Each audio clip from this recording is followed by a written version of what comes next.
Give me a sick or dying patient any day. It might be challenging, but I have knowledge and I have resources and I can make a plan.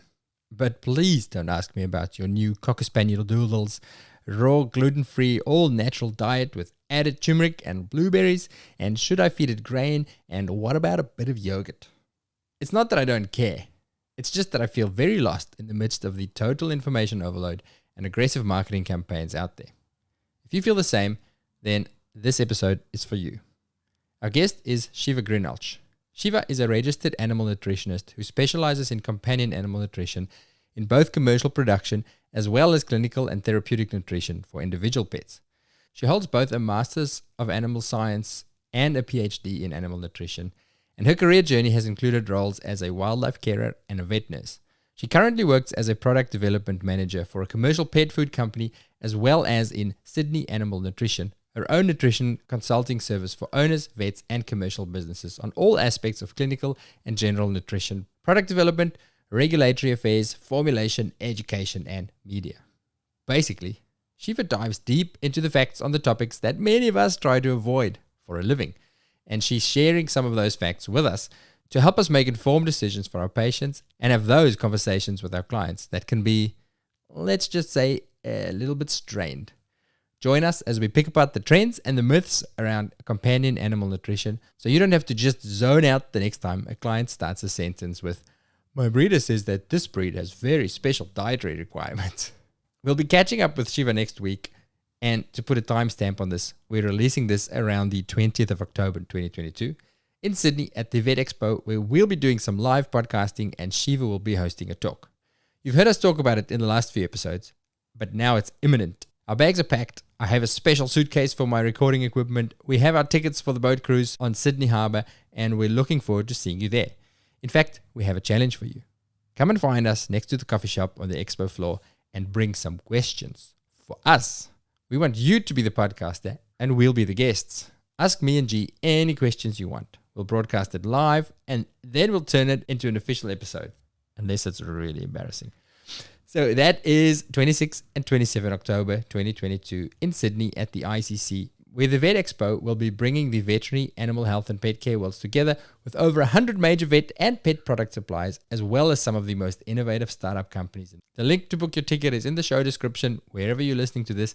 And remember to use our unique code VETVAULT70, all caps 70, when you check out to get a 70% discount off standard pricing.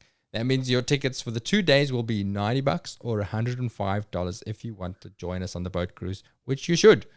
Okay, back to nutrition and Shiva Greenhalgh.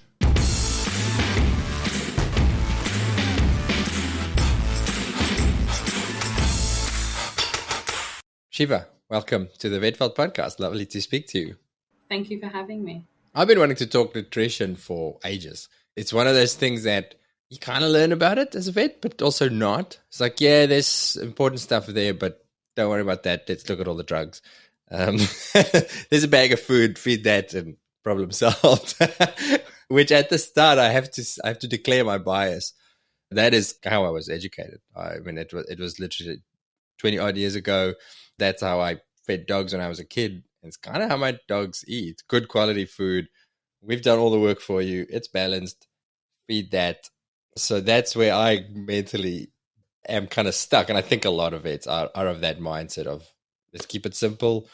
There's something. To be honest, for myself, I wish they could make a food that they went, this is really balanced. Just eat that every day. You'll be fine. Yes, I know. Just keep it simple.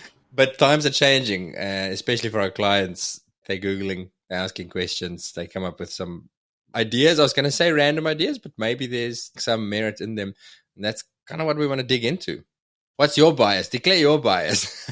I actually, quite honestly, I don't have a bias, and I go very much out of my way to ensure that I don't, because I can see the pros and cons for everything, and it is very much a case-by-case situation.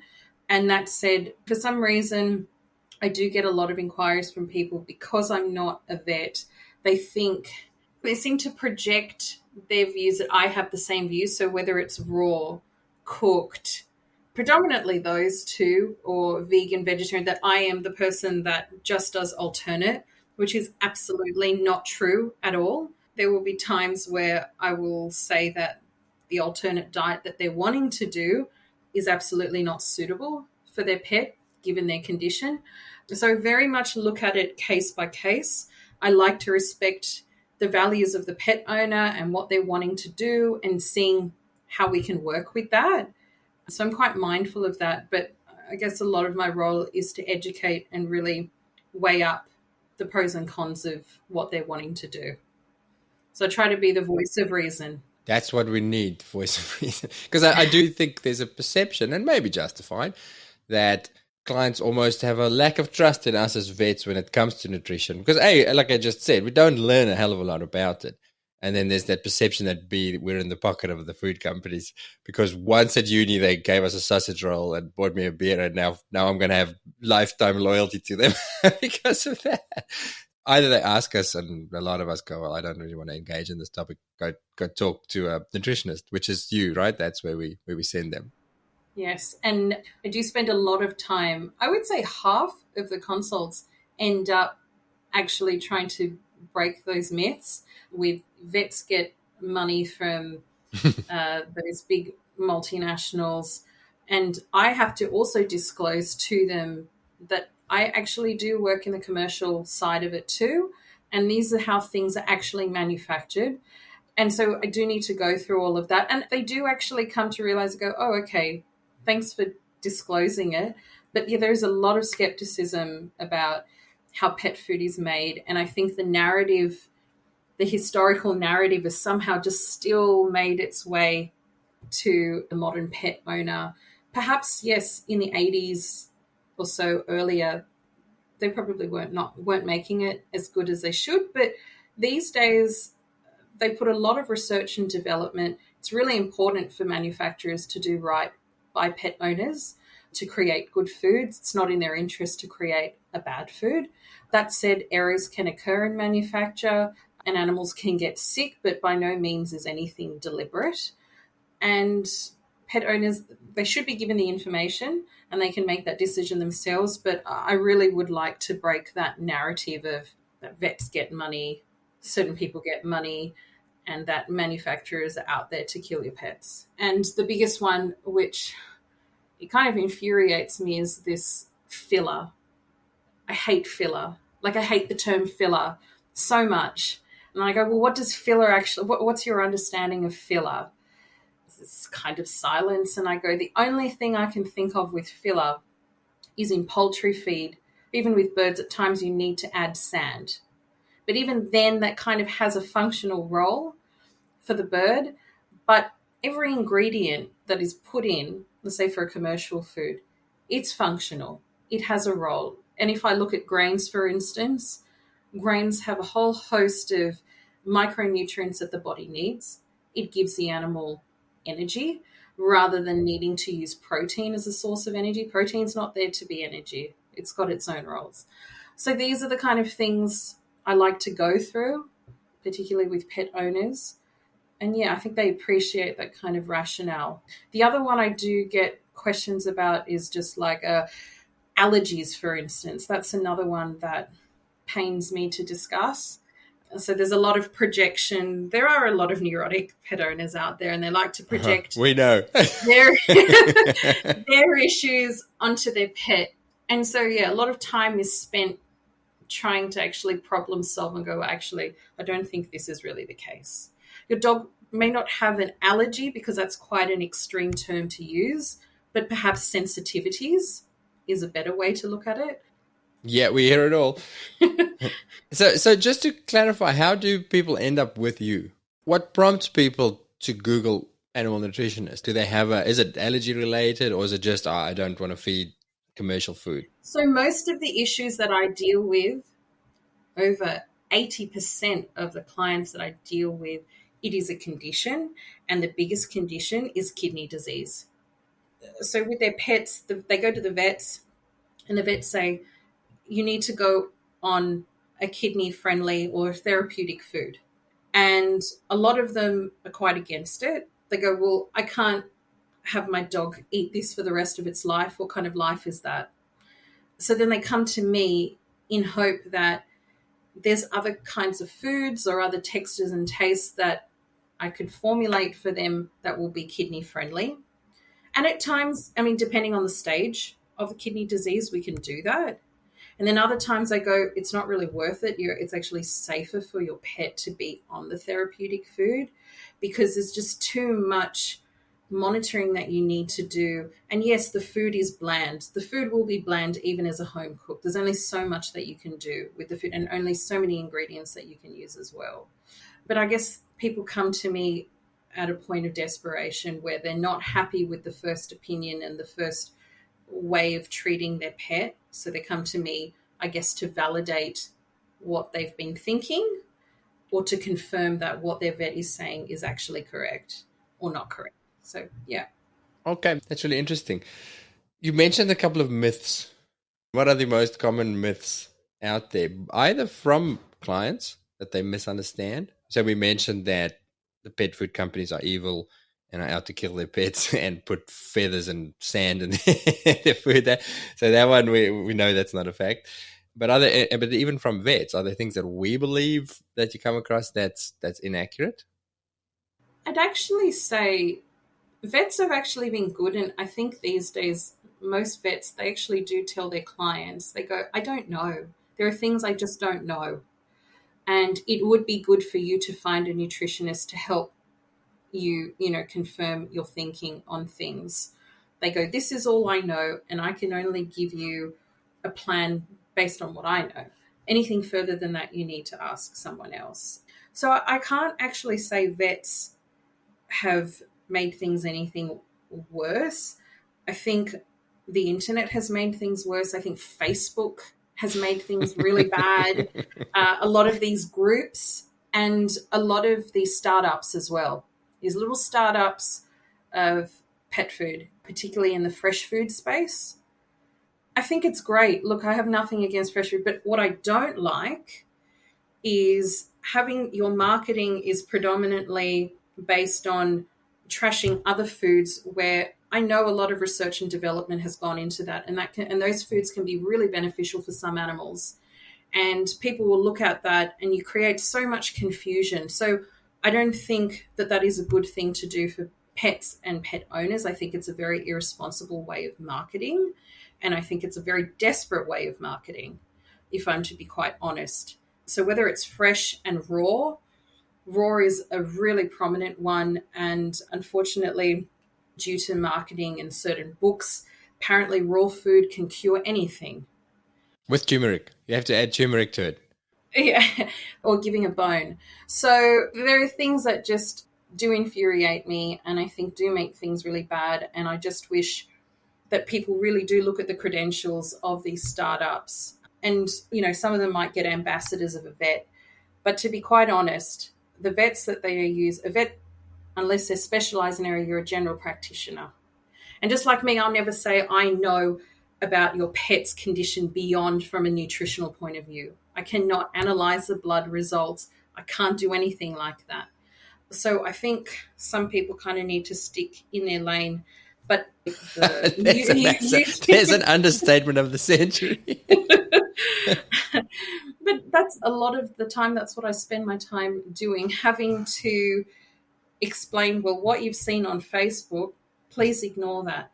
A lot of it becomes just an education kind of lesson. And I'm still having to explain to people that, no, chickens do not have hormones in them.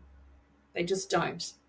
And chicken's a good thing to do. And your dog does not actually have an allergy to chicken. It might have a sensitivity or there's something else going on.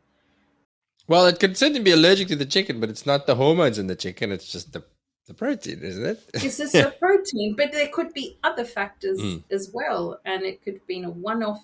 It's very multifactorial. It's nice for me to hear you say these things because I do sometimes wonder, am I too narrow-minded? Are there things that I've missed? And because I get bombarded. I feel sorry for clients actually because according to my Facebook feed, I'm interested in animals. So guess what? I get all these ads for all these foods and raw, and it infuriates me. And then every now and again, I do think, well, maybe there is something to it. Maybe I have been duped into thinking that a big brand commercial dog food is the is perfectly fine to feed. So it's nice for me to hear you say that I'm not crazy. I'm not Yes, old yeah. fashioned. Yeah. Yeah, but at least with the fresh food, I understand why people want to do it.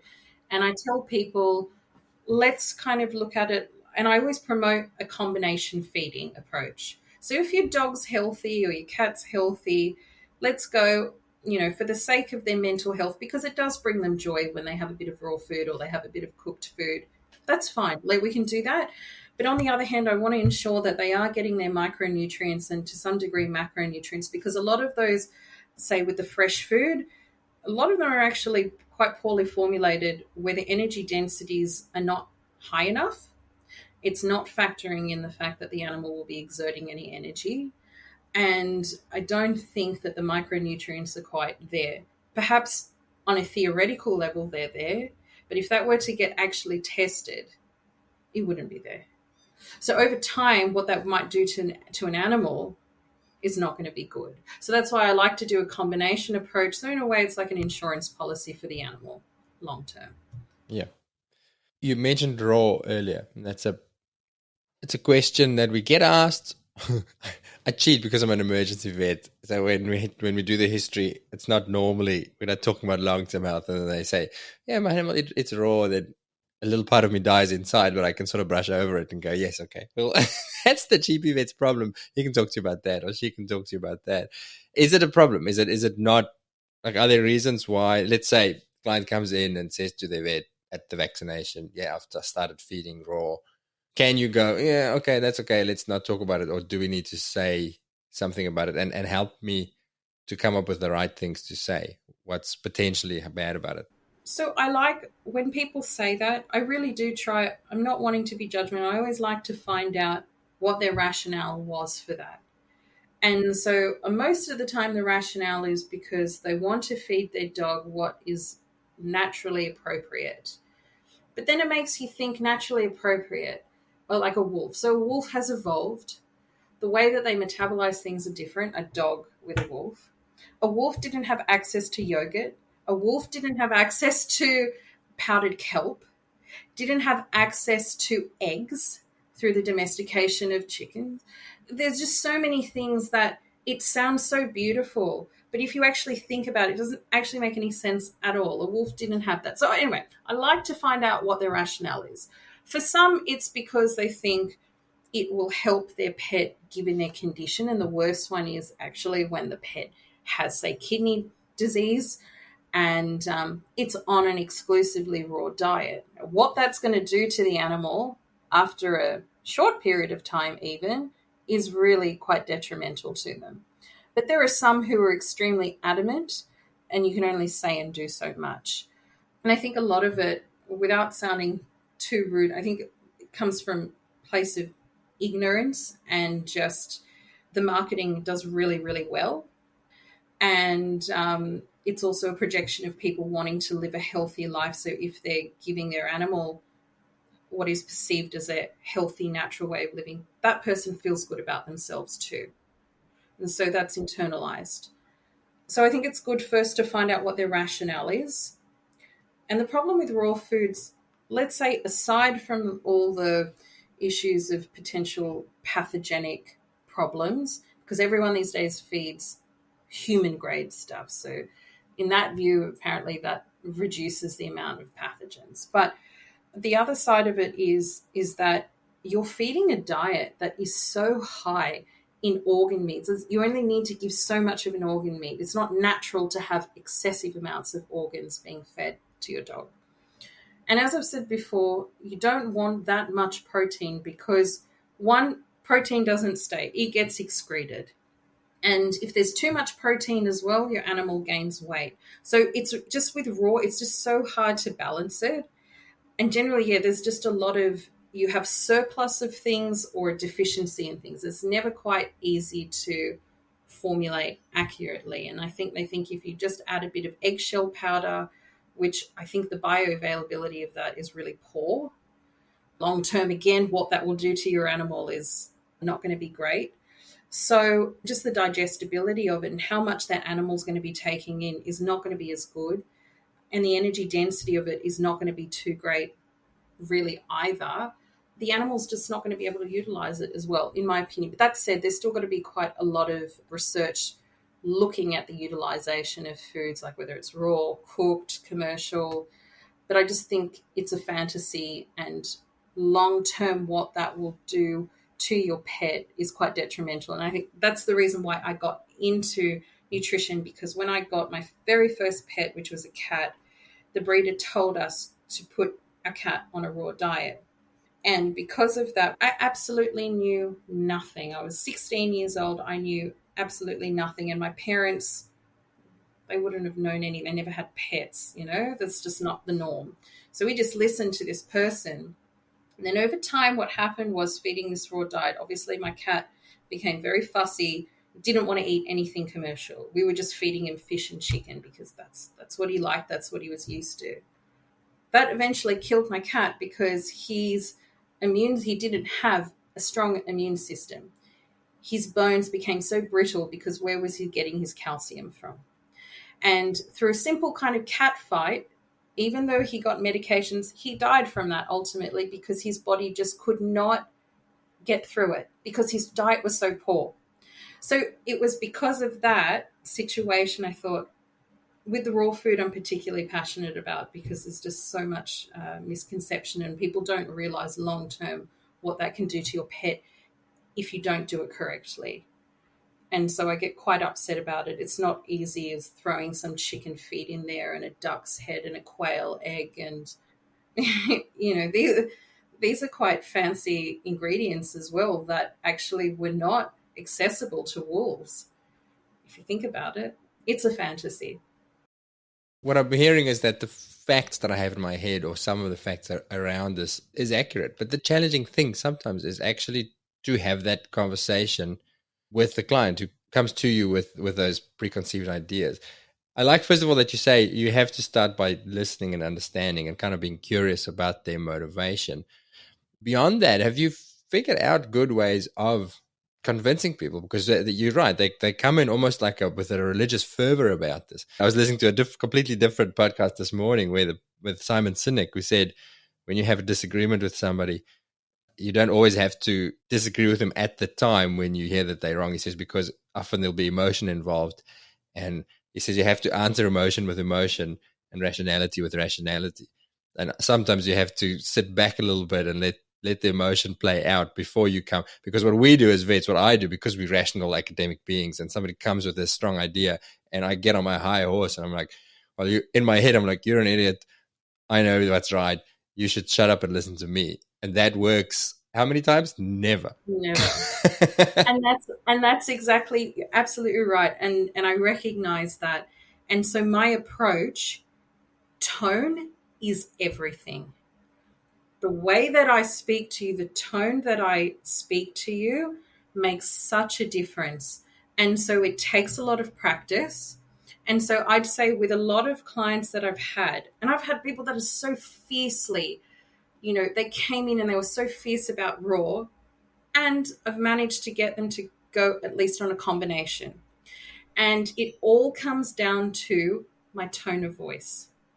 You really need to practice that. You need to kind of, I guess, as a male, really kind of get into your feminine side in a way and just sound really like a nurturing mother that goes, hey, what's happened? Are you okay? It makes such a huge difference because they feel so attacked. Owners say to me, I feel so judged and attacked. And the vet's not trying to do that. They're wanting to understand, but the way that they're going about it is the wrong way. And so, as I said, you start off where you go, what's your rationale? I want to understand why. You let them do that. You're getting their trust. And then they open up a little bit more to you. And then you just ask more questions about them and their pet. And then they're more inclined to listen to you. It is going to be a longer conversation. And I know vets don't have that time. You only have 15, 20 minutes, maybe max half an hour if they've booked in for longer. So you don't, whereas with my consults, they go up to an hour and sometimes I go more. So I do have that luxury of time with people. Yeah. Well, the answer is potentially is when you have those things is to have somebody in your practice. It might be a nurse who's passionate about nutrition or send them to a nutritionist. But to have the time to get that trust, because it's exactly what you say. They come in with their story. I react internally, and I don't want to attack them, but I do judge. If they say they feel judged, internally I am judging. Yeah. And then when you judge and you speak, it comes out like that. It's exactly, your tone will say, I'm superior, you're an idiot, and that's going to get you nowhere. So I actually, this might be the most important bit out of this nutrition podcast, is to...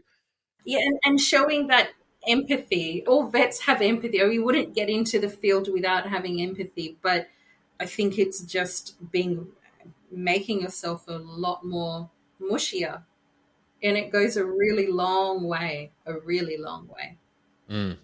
Yeah, that's right. And you can say those, they talk about those empathetic, I always mess this word up. Empathy words, empathy terms. I understand. I feel like or I don't know if you've got better words, but yes, I agree. I also worry about my dog and its food. And relating yourself to their situation. Yeah. Now, let's talk about the technicalities a bit again. With the commercial foods, and this I've seen a discussion amongst vets about this, the word processed. Now, in human nutrition, that's an ugly word. It's a swear word, processed, highly processed foods. And then the discussion about, well, a bag of dried kibble is clearly a highly processed food. Am I right in that assumption? It is a processed food of sorts, yeah? There is, but everything is processed. Everything is processed. It's impossible for it not to be processed. And some things do need to be highly processed, so then it is bioavailable to you. So it's one of those words, again, that's thrown around. To me, it's meaningless. It's kind of like filler. I think what's more important are the ingredients that are being used. And some ingredients need to go through a further process so it is in an acceptable way that our body can then utilize. So, for instance, I guess I'm trying to think of, let's just go back to grains. People don't like grains, but they need to go through a process so then the body can, or the animal can, utilize its nutrients. And it's an amazing nutrient. Even say with oats or quinoa and things, they have to go through some process. Yes, there are some things that are minimally processed, but it only needs that minimal process for it then to be able to be utilized well. But process is it's not a bad thing.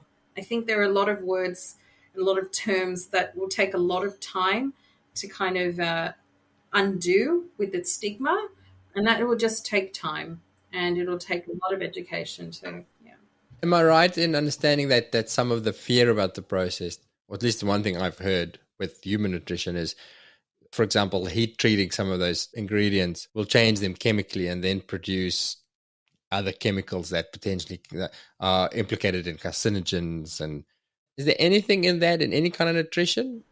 So to get it to the kibble, it does need to go to a process. It does need a certain heat and moisture and all of that to get it to that. But the temperatures and the ingredients that are used, they're able to withstand it. So there is not too much denaturing. And there are concentrates that are added that are able to go through those temperatures. And a lot of the time, well, actually, I can't say a lot of the time, but with, I guess, well-regarded manufacturers, they do test their batches. They do ensure that it does have that protein that it's supposed to have. It does have that fat. Some of them do go further. They do further analysis where they'll look at the amino acid profile that, yes, it does actually have all these. Not as frequently. The larger ones will, because you will have customers that will call and say, I would like the typical analysis, and they're entitled to that. You have like your guaranteed, which is just theoretical values of how much, crude protein, crude fat it would have. But a typical analysis means that they've actually gone and done testing on a few of their batches and they've got averages. But a lot of the ingredients that are put in there, they can withstand those temperatures. And concentrates are added in there to ensure if there are losses, it's made up with those concentrates. So I understand that, yes, from a chemistry point of view, things can change. The chemical structures can change and it can turn into this and this and that. But there isn't anything in the literature that states that kibble there's no kind of correlation with commercial foods and cancer, or commercial foods and other kind. I think there's just greater reporting, but with cancers and certain diseases, that's environmental, that's hereditary. There are other factors. Food definitely can play a part, but it's not as significant as people make it to be. Yeah, but it is a very valid question for sure, but there's just not enough in the literature to say, yes, it does do such bad things to the body. I suppose again, trying to see it from a client and then from a pet owner perspective, there's so much emphasis in human health about eat less shit and eat healthy, fresh food. Steer clear of processed, because that's where the word comes from, is from our aspect. Don't eat Twinkies and chocolates and chips. I can't have the discussion if somebody says, well, why does my doctor tell me that, but you telling me that's fine, just eat this bag of food? How do you answer that one? Well, look, it's completely up to them. I mean, the commercial foods are there because pet owners, they don't always have the time. I mean, if you think about it as well, if you think of it with humans, a lot of people give their babies formula. Yeah. And we trust formula, I give my children formula when they were babies. So, and there is a trust there.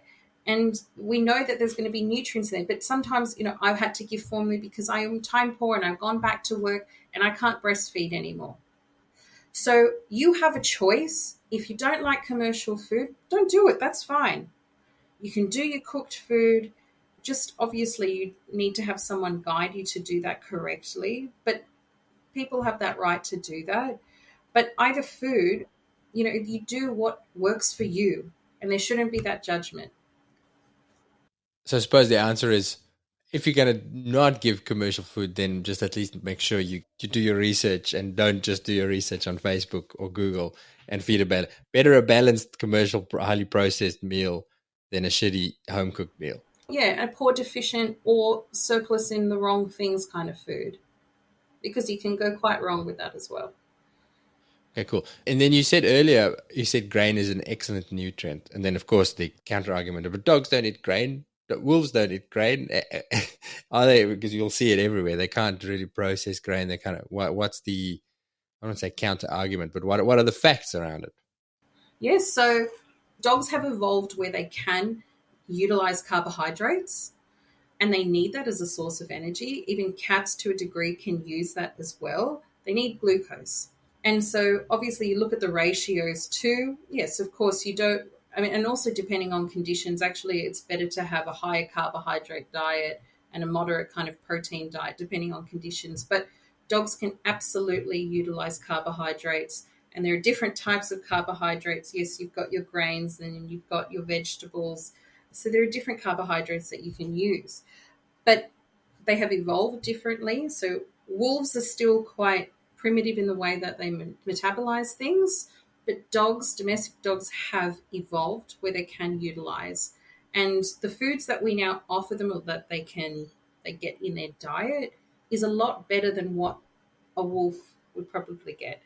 And people have to remember that the wolf, they have such, well, at least historically, they had such poor lives. Like, I don't know exactly what their life expectancy were, but it wasn't very long. There'd be disease, or they'd get eaten, whereas dogs now can live these really long lives, and that's just through evolution, through genetics, through diet. So we have to think how far we've come with dogs and how they utilize nutrients. It's quite different to wolves. Even if you look at big cats versus our domestic cats, it's different. It's completely different. Yeah. So if somebody uses the word wolf, just say, your Frenchie is not a wolf. It's a different. Absolutely, yeah. Now, something that we actually had a discussion with one of our medicine people the other day is prebiotics and probiotics and things like that. Is that something that you work in or get asked about a lot, or that you can speak I of? do. Look, it is such a huge area, and there are people who just dedicate their lives looking at that.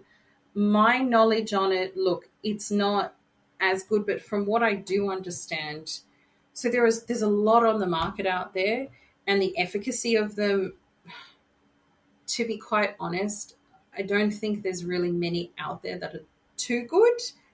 I think it might be more anecdotal, and I know that a lot of them, it's very expensive to do trials. So a lot of them don't do trials on it. They just happen to have a lot of money that they can throw out there and create and launch these products. And the thing with the gut health as well, we all have individual kind of colonies. Our guts are so different. So a probiotic you might get on the shelf may not be quite suitable for your gut colony, and it may do, really nothing. But there are some brand I know of where they've done quite extensive work on their product, and they have done research, and I think it's currently going through a patent. So there's definitely a lot of interest around it, and I think it definitely has legs, but it just has a really long way to go. But there are some on the market, I think, you know what, they seem to do pretty well, and I do recommend it just to see how it goes for some pets. Specific conditions or just general health, or are you using it when you pull it off the shelf? Is it? So animals that seem to have, they're more prone to sensitivities or IBD issues, I'll say, go on that. Or younger animals, for instance. And something that they may need to be on for life, like humans. Some humans are just on probiotics, prebiotics their whole life. And that's something that you do need to maintain for a long period, not just have a one-off tablet or chew here and there. It needs to be maintained. There needs to be continuity, because our gut bacteria can change very rapidly depending on the situation, depending on your health or what you've eaten and things like that. So there needs to be continuity with gut health. So from what you're eating, and if you are going to have a probiotic, you need to keep having that rather than just giving it every now and then when the dog's sick. That's not going to do anything. We are allowed to mention brands if you have favorites that you think that they seem to do something, and then you mentioned one that's doing a lot of research in. So yeah. So one that I like to recommend is Procolon. That's a pretty good one, and I've received pretty good feedback on that. And the other one, which is going through the patency, pretty sure, I think it's called, well, I probably have to clarify, I think it's called Dig Up, or is it, Dig Up. It's not as a well-known one, but it was created by a vet and a food technologist, but he does pet nutrition. That's one that I've recently come to find out about, and they've done extensive work, and from what I've been told, it works quite well, but they have done quite extensive research, actual research into it. And their whole research has been into gut health and looking at the different colonies and bacteria in gut, and how the probiotics that you use they need to be quite specific to your gut. So it's just a bit more expansive than what people realize. I listened to a long discussion the other day about the human microbiome with an gastroenterologist who's been in the field for 40, 50 years. And it was the same sort of statement saying, there's definitely something to it. There's definite science there, but we don't quite know enough to be able to give you solid recommendations. He says we will get there. We're working on it. And it's exactly, it was an astounding fact. The vast majority of bacteria that live in our guts, they don't even know what they are because they don't grow. They can't culture them. That just blew my mind. It's like outer space. We don't know what's happening in our own colons. Yes. Literally don't. And if people want to really understand, there's an extensive amount of work being done in poultry gut health. Like, it's huge. Money is just being thrown at it, because how we perform, or how animals perform, it does have a lot to do with their gut and how they're utilizing those nutrients. So if they're not having good gut health, they're not going to be utilizing nutrients very well, and then their conversion ratios won't be as good. So there's a lot of research being done into gut health of chickens, particularly broilers. But it's an interesting one with chickens. The reason I got this interest because I did my PhD in poultry, and with broilers, they have such short lives. And it's interesting to me that they're doing these studies in an animal that has such a short life. So it's a bit harder to kind of track that, I think. But anyway, they're doing an extensive amount of work, and I think they're a really good model maybe for the pet industry to look at, well, what are they doing in the poultry industry? Because poultry is a great model for many. Yeah, because you can imagine if they can tweak a little thing that can give them 2% better growth or something, they'll pour the money into it. So follow the money to see what comes out of that. So, and has there been anything from that? Like, have they made any major leaps in chickens where they can go, this helps? I haven't followed it too much, but I know there's just a lot on it. Like there's constantly things on it. So, and it's probably the most trending research area for poultry health, more than nutrition itself, perhaps even more than genetics. One more thing that I have specifically, you mentioned vegan, vegetarian diets and pets.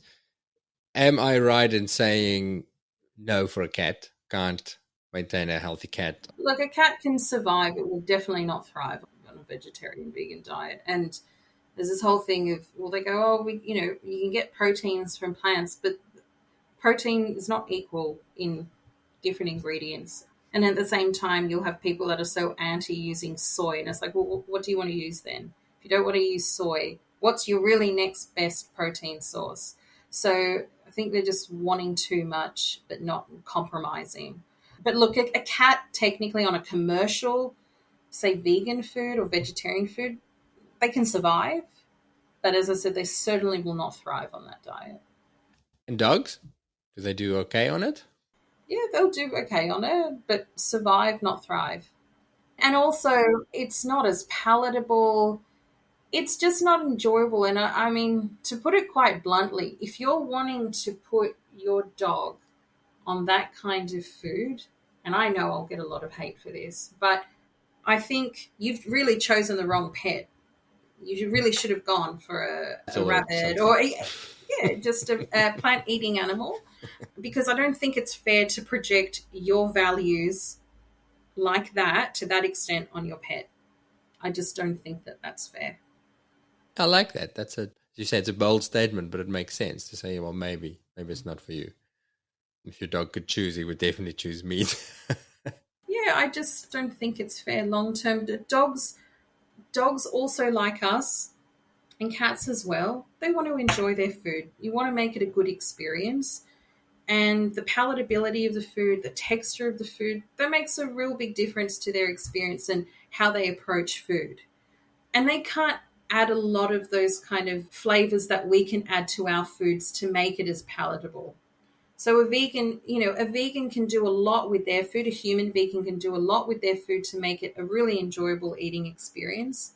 But a dog is very much limited. Cat is limited. So I don't think that that's fair. So I think it's good to find another animal that you can bond with that will enjoy those plants just as much as you. I like it a lot. Is there anything we're missing out on? Because you get these questions all the time.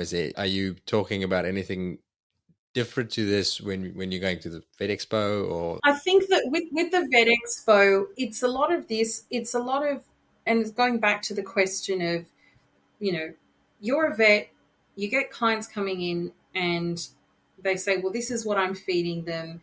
And it's trying to get vets to understand the owner's point of view and really get them thinking about what is out there on the market. If they have a good understanding, they're able to maybe understand their owners, the pet owners, a little bit more, and it might help them better guide the pet owners about, dietary choices that they want to make for their pet. Because I just don't want vets to be closed-minded. I think it's just good for them to be aware of what's happening and try to be as balanced as possible, because what will happen is they'll tell you what they're feeding their pets. There'll be that judgment. That pet owner might not come back to you again, and you don't want that. And they're just going to go around hopping to different clinics until they find someone that will validate what they're thinking. And that's not a good thing, I don't think. That's not good for the animal as far as continuity of care. They're just going to get so many different opinions, and then the owner gets really confused, and then they get all angry and they go, right, I have to deal with this because no one can give me a straight answer. No one seems to know what they're talking about. So I think if vets have a better understanding of what's out there on the market, educate themselves, they'll have more productive conversations with pet owners, because you will lose pet owners and they'll just try and do it themselves to the detriment of their pet. Yeah. Shiva, that's really cool. Thank you. That's a great discussion. I do like the discussion about trying to understand. There's more the psychology around it than the actual, just a list of facts to throw at your clients. Yeah. Thank you. Thank you for having me. Before you're on the way, just a reminder about our live event on 22 to 25 November in Noosa. we finalized the clinical program for the 2 clinical days with Prof. Jill Madison and Prof. David Church. And it's a little bit epic. We're talking to Prof. Jill about better clinical reasoning, and we're doing clinical conundrums, which are case studies that we'll use to build onto the content that she teaches. And Prof. David, of course, is covering everything endocrinology, from the highs and the lows of cortisol to better ways of thinking about and managing your tricky diabetics. But it's not just lectures. We're doing questions and cases and discussions and, of course, podcasting. Come just for the 2 clinical days or come for the full 4-day event and all of the associated adventures in the best location in Australia. The link for the event is in the show description, and remember to use VV Listener, that's all caps, at checkout for $300 off your ticket price. See you there!